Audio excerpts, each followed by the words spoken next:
সব বাংলাদেশ পাঠাবো খুঁজে খুঁজে। নামাজ পড়তে 15 মিনিট লাগে, সেটা দেওয়া হলো না। 15 মিনিটের জন্য কত ঘন্টা আটকানো হতো? আর ওনারা কে? হরিদাস পাল, তাদের জন্য রাস্তা আটকানো হবে? দম বন্ধ হয়ে যাচ্ছে। যান বাংলাদেশে, পাকিস্তান চলে যান, এখানে নামাজ পড়ুন, কেউ বলবে না, এখানে চলবে না এইসব।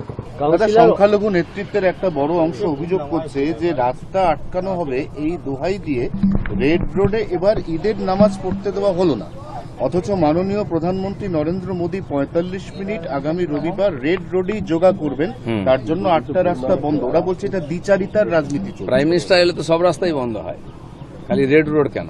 উনি যেখানে যাবেন সেখানে বন্ধ হবে। তো যেখানে যান চলাচল কম ওখানেই করেছে, ছুটির দিন ওখানে কম লোক যাবে, সেজন্য ওখানেই করেছে, না হলে তো আরো বেশি সমস্যা হতো লোকের।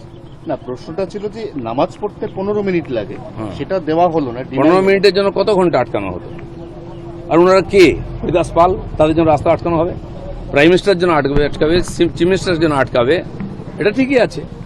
বছরে তো একবার উনি আসছেন, কত বছর পরে আসছেন? আর 107 বছর ধরেই তো অন্যায় করা হয়েছে।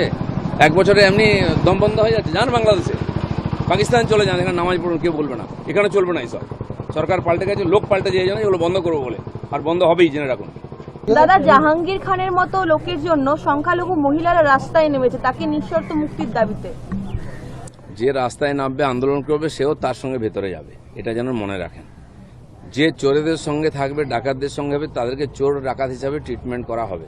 সে যেন হামদর্দি দেখাবেন না। যখন ওখানকার হিন্দুরা দিনের পর অত্যাচারিত হচ্ছিলেন, যখন ভোট দিতে পারছিলেন না, এখনো 5 বছর দোকান বন্ধ আছে আমাদের ছেলেদের, সোনা দানার দোকান খুলতে পারেনি, তখন এরা কোথায় ছিল? এদেরকে এখানে থাকার অধিকার নেই, এদের সব বাংলাদেশ পাঠায়।